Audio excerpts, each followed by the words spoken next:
Bom dia, espero que todo mundo esteja bem. Estamos aqui, gente, com esse vídeo. Confesso que eu não sei se seria necessário, mas estou fazendo um vídeo de revisão do conteúdo da prova. Apesar de vocês já terem o vídeo já gravado, vocês podem assistir o momento que vocês quiserem. E pelo menos eu penso ser um conteúdo relativamente fácil. Não tem muitas coisas para complicar.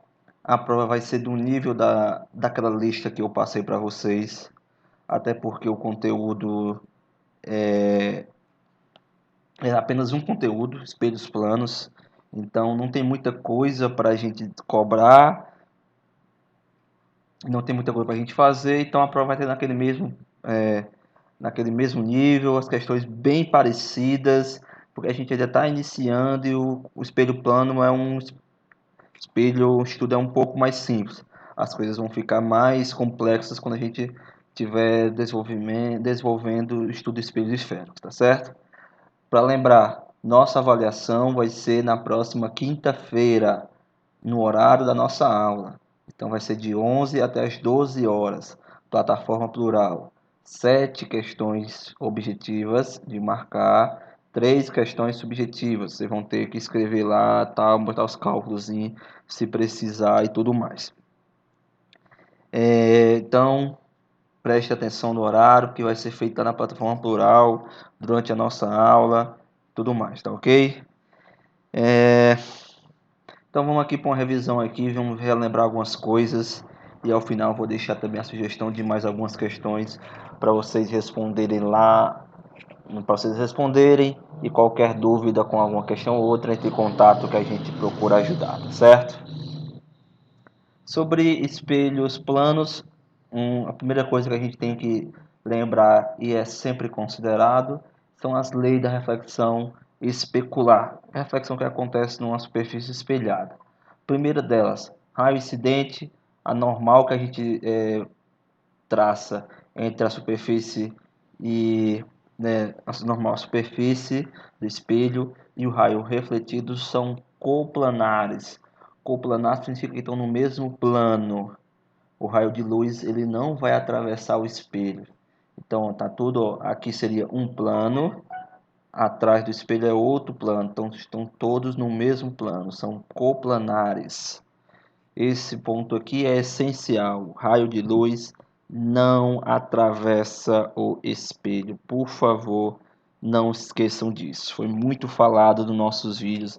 Estão todos no YouTube lá para você assistir novamente. Explicação mais devagar, com mais detalhes, mais detalhada, vamos dizer assim. Tá certo? Já que aqui é só uma revisão. Segunda, e tão importante quanto a primeira o ângulo entre o raio de incidência, raio incidente e a reta normal é igual ao ângulo formado entre o raio refletido e a normal. Repare, nós começamos a contar o ângulo tomando como referência a reta normal. O ângulo de reflexão é igual ao ângulo de incidência, tomando como referência a reta normal. Então é a partir daí que você conta. Por exemplo, a superfície do espelho aqui, esse ângulo entre a superfície e o espelho é, por exemplo, 70 graus. Então significa dizer o quê? Qual é o ângulo de incidência? É 70? Não, não é 70, é 20, porque você começa a contar da reta normal. Sabendo que esse ângulo total aqui é 90, se aqui tem 70, só resta quanto aqui? Resta 20. Então o ângulo entre a normal e o raio de incidência no caso seria aqui, né, do outro lado. Que o raio veio aqui e bateu aqui. Mas é a mesma coisa, né? Então, se aqui tem 20 graus, significa que esse seria o ângulo, poderia ser o ângulo de incidência, que seria a mesma coisa do ângulo de reflexão, 20 graus, tá certo? Então, preste atenção porque esse ângulo é contado a partir da reta normal. Esse é o foco que eu queria mostrar aqui, destacar aqui. Essas duas leis vão ser sempre tomadas em consideração. Não podemos nos esquecer delas, tá certo? Parece simples e mas não pode ser desconsiderada. A gente vai dar destaque, as questões vão cobrar mais, essa questão, essa parte, essas leis são panos de fundo, são sempre consideradas. Mas a gente vai cobrar mais o conteúdo do conteúdo, a questão de formação de imagens. Qual é o tipo de imagem é formada no espelho plano? A gente viu que só apenas um tipo, virtual, igual e direita. E também outra característica, ela revertida.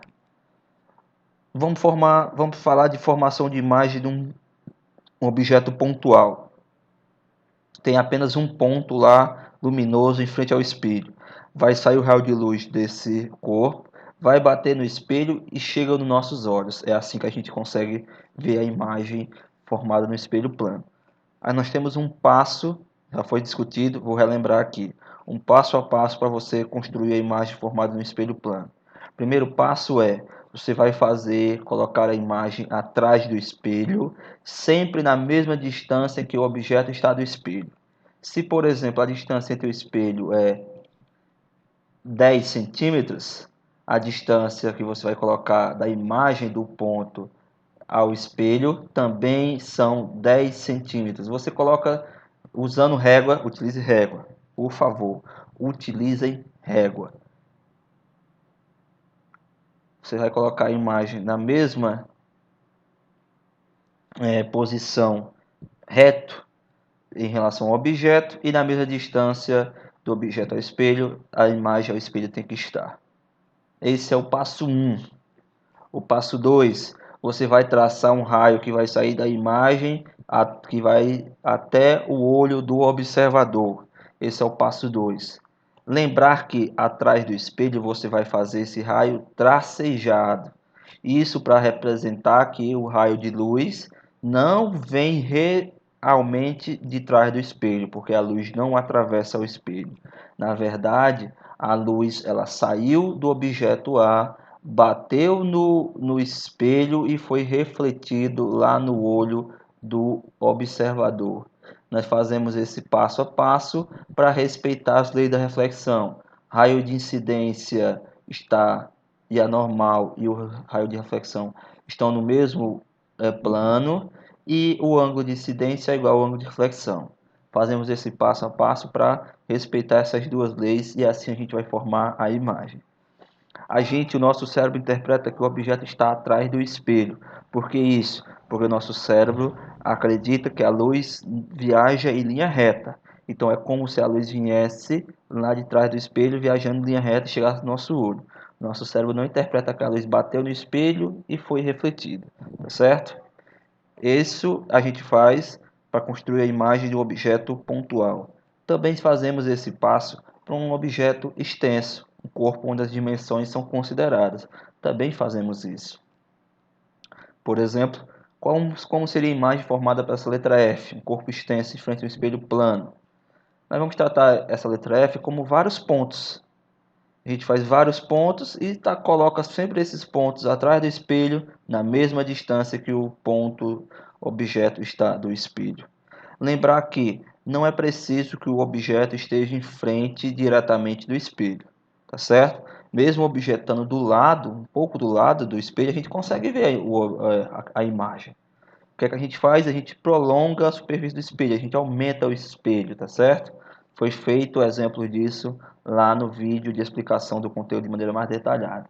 Então, essa letra F, ó, você cria alguns pontos com relação à letra F e coloca esses pontos na mesma distância em que eles estão do objeto atrás do espelho, e assim você vai ligando os pontos, como a gente fazia lá na educação infantil, para ligar os pontinhos, formar desenhos, imagens. A gente faz a imagem da letra F. Observa que está de uma maneira diferente, tá invertida. A gente diz que essa imagem ela é revertida ou enantiomorfa. A imagem, quando você levanta a sua mão direita em frente ao espelho, a imagem levanta a mão esquerda. É sempre essa oposição, são imagens opostas. Então, classificando a imagem, chamada imagem conjugada. No espelho plano é virtual, porque a gente vê atrás do espelho, é uma representação do nosso cérebro virtual. Ela é direita, a gente falou disso aí. Direita significa que ela está normal, não está de cabeça para baixo. Ela está como tem que estar. Você nunca vai se olhar de frente ao espelho, vai estar de cabeça para baixo, tá certo? A gente comentou isso aí. Da linguagem técnica da ótica, a gente disse que ela está direita. Igual significa que tem o mesmo tamanho, nem é ampliada nem diminuída, está no mesmo tamanho a imagem. E ela é revertida, oposta. Um exemplo está aqui, gente, ó. Observa essa imagem. Tem o mesmo tamanho virtual, a imagem não está lá atrás do espelho, é uma representação, a construção do nosso cérebro. Ela é revertida, perdão, revertida não. É, revertida, mas ela é direita. Por quê? Direita porque significa que o bebezinho ali não está de cabeça para baixo. Se tiver de cabeça para baixo, a gente dizer que estava invertida na linguagem técnica. Não é o caso, ela é direita. Ela é igual, observa que tem o mesmo tamanho, a imagem do bebê não é menor nem maior, é o mesmo tamanho, e ela é revertida ou enantiomorfa. Observa ali, gente, tem um encaixe perfeito da mão da criança com a mão lá da imagem no espelho. Isso não acontece naturalmente. A criança está com a mão em frente ao espelho, a mão direita. A imagem é da mão esquerda. Por isso que tem aquele encaixe perfeito. Você pode tentar. Faz com um coleguinha que está alguém que está no seu lado aí, seu irmão, seu pai, sei lá, alguém que está próximo de você. Levanta sua mão direita, peça para ela levantar a mão direita dela. Vê se encaixa corretamente. Não encaixa. Esse encaixe só acontece porque o objeto levantou a mão direita, que é a criança, a imagem foi a mão esquerda. Porque essa imagem ela é enantiomorfa, ela é revertida. Tá certo?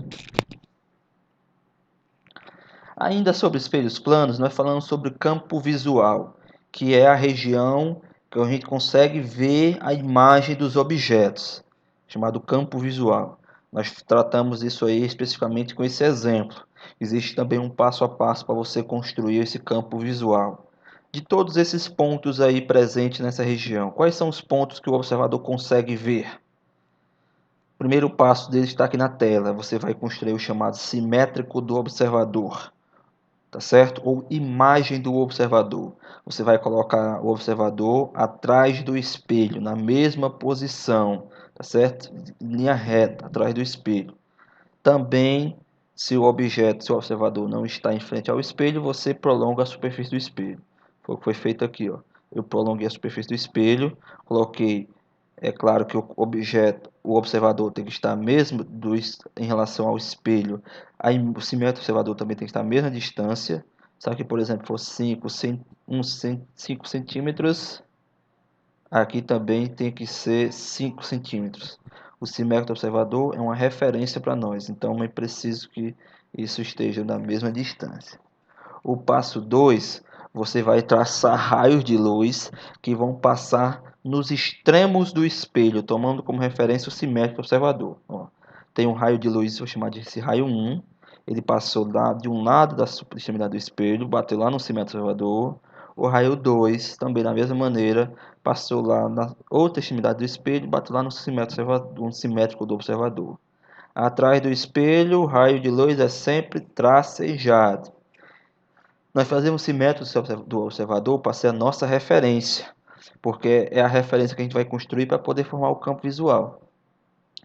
Ainda no passo 2, você vai fazer agora os raios que bateram lá nos extremos do espelho chegarem aos olhos do observador.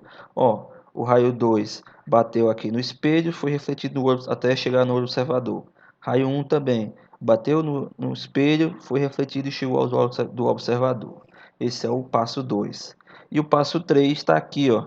Essa região toda aqui, destacada com essas linhas pontilhadas aqui, essa região é o chamado campo visual. São esses pontos aqui que o observador consegue ver utilizando esse espelho plano. Ponto A, B, D e E. Ele não consegue ver o ponto C nem o ponto F. E é claro, de cara, poderíamos ter dito que ele não consegue ver o ponto F porque ele está atrás do espelho. Só para destacar, gente, isso aqui não é campo visual não, viu? Isso aqui faz parte do chamado ponto cego. Isso daqui apenas é campo visual, tá ok? Se tivesse um ponto aqui nessa região, utilizando esse espelho aí, ele não ia conseguir ver, tá certo? Ainda sobre espelhos planos, nós temos a situação de translação. Quando eu desloco um espelho plano de um objeto, o que é que acontece? A gente falou de maneira mais detalhada lá no exemplo, lá no vídeo, mas basicamente tem essa situação aí. Tinha, por exemplo, um espelho, estava a uma distância, por exemplo, de 2 metros de um objeto em frente ao espelho, uma distância de 2 metros, a imagem também estava a uma distância de 2 metros. Agora eu desloquei o espelho 1 metro em relação ao objeto. Agora eu tenho uma distância entre o objeto e o espelho de 3, também da imagem ao espelho de 3 metros. O que é que a gente observa quando a gente translada, desloca um espelho? A distância, o deslocamento da imagem, desão, é igual a 2 vezes o deslocamento do espelho. Observa que o espelho se deslocou 1 metro, a imagem se deslocou 2 metros. Ó, a distância entre o objeto e a imagem era 4 metros. Quando eu desloquei o espelho 1 metro, a distância agora entre o objeto e a imagem foi 6 metros. Observa que o espelho se deslocou 1, a imagem se deslocou 2. Tá certo? Então, D é igual a 2Dzinho. Dzão é igual a 2Dzinho. Deslocamento da imagem é 2 vezes o deslocamento do espelho.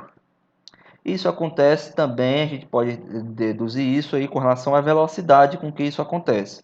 A velocidade também é parte do mesmo princípio. A velocidade com que o espelho, a imagem, se movimenta é 2 vezes a velocidade do espelho. Porque o deslocamento do espelho da imagem ocorre no mesmo intervalo de tempo.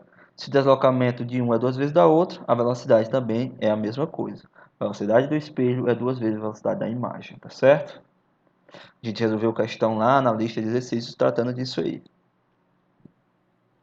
Com relação agora à rotação de espelhos, o que é que acontece quando eu rotaciono um certo ângulo, um espelho plano? Ó, tem um espelho aqui nessa linha tracejada, era um espelho, o raio batia no espelho, sofria um certo desvio aqui nessa reflexão.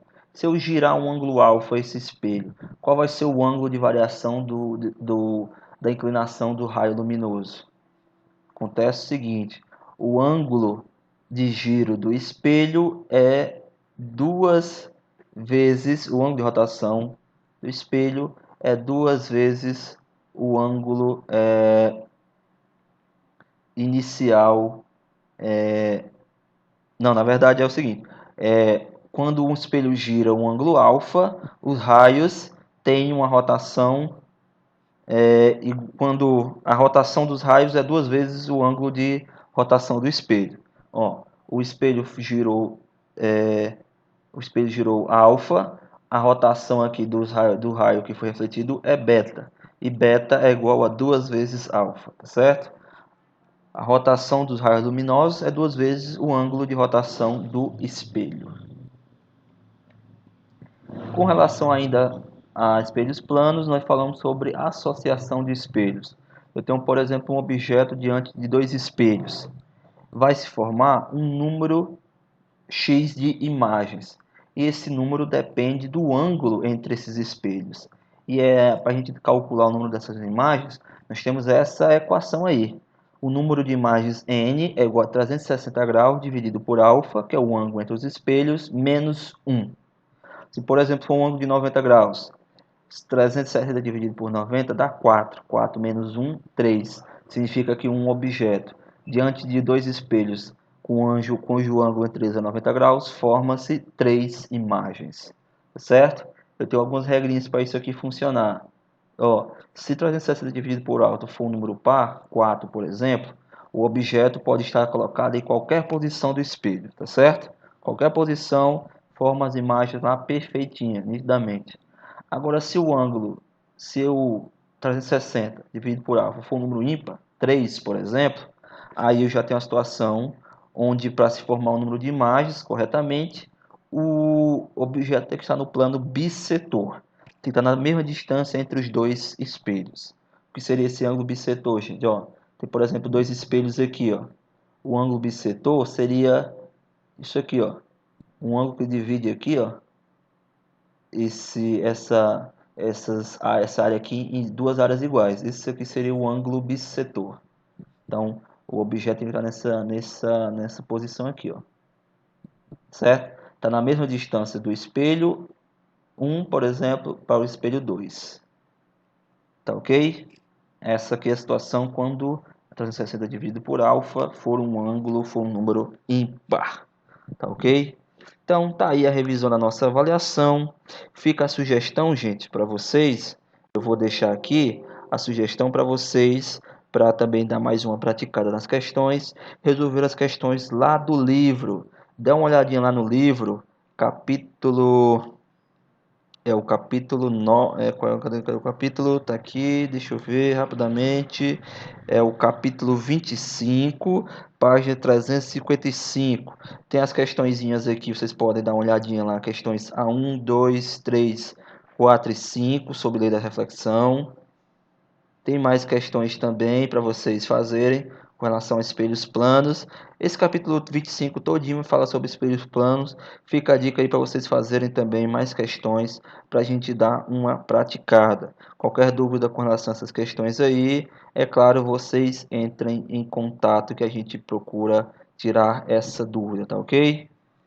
Só como sugestão mesmo, não vou cobrar nada dessas atividades aqui não, viu? Fica para você que ainda está com o resto um pouco de dúvida, fazer mais questões para estar sempre praticando. Mas não se preocupem que as questões lá do nosso trabalho serão do mesmo nível da lista que a gente resolveu, tá ok? Fica aqui, então, finalizando nossa revisão com relação à ótica geométrica, espelhos planos. Um abraço para vocês e até a próxima.